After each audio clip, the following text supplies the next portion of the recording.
સુરત ખેતીલક્ષી વીજ જોડાણો મેળવવા સરકારે પ્રક્રિયા સરળ બનાવી છે। હવેથી સહમાલિકોની સંમતિની જરૂર નહીં રહે અને અરજદારે નોટરાઇઝ્ડ સ્ટેમ્પ પેપર ઉપર આપેલું સેલ્ફ ડિક્લેરેશન ગ્રાહ્ય રાખવામાં આવશે અને દરેક સહમાલિકોને વીજ જોડાણ મળી શકશે। જોડાણ વધુ સરળતાથી પૂરા પાડવા ઉર્જા મંત્રી કનુભાઈ દેસાઈએ એક એવો મહત્વનો નિર્ણય કર્યો છે।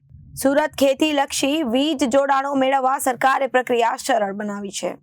હવેથી સહમાલિકોની સંમતિની જરૂર નહીં રહે અને અરજદારે નોટરાઇઝ્ડ સ્ટેમ્પ ઉપર આવેલું સેલ્ફ ડિક્લેરેશન ગ્રાહ્ય રાખવામાં આવશે।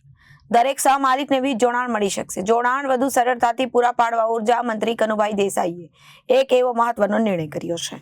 ખાસ કરીને સમગ્ર ગુજરાતમાં ખેડૂતો વીજ કનેક્શન મારફત વીજળી લઈને પોતાના ખેતરોમાં પિયતની વ્યવસ્થા કરતા હોય છે। ઘણા લાંબા સમયથી ખેડૂત આગેવાનોને અને ખાસ કરીને જે આદિવાસી સમાજ જે નાના નાના ખેડૂતો છે એના સમુદાયના ધારાસભ્યોશ્રી તરફથી ખૂબ જ યોગ્ય રજૂઆત હતી કે વીજ કનેક્શનો લેવા માટે 7/12ના ઉતારામાં વધારે ખેડૂતના નામો હોવાને કારણે તમામ ખેડૂતોની સંમતિને કારણે ખાસ કરીને નાના ખેડૂતોને વીજ કનેક્શનો મળી શકતા નથી ને વર્ષો લાગી ગયા છે।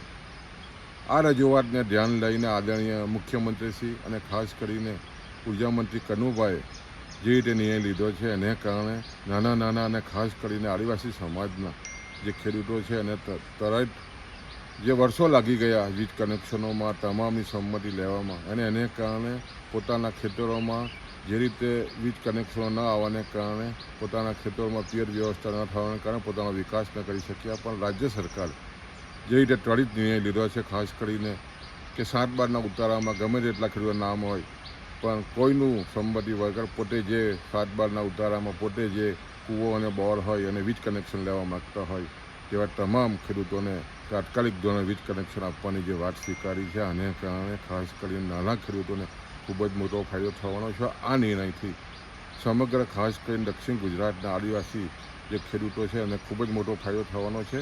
આ નિર્ણયને અમે વધાવીએ છીએ। Reporter Arvind Rathod, Janadesh news, Surat.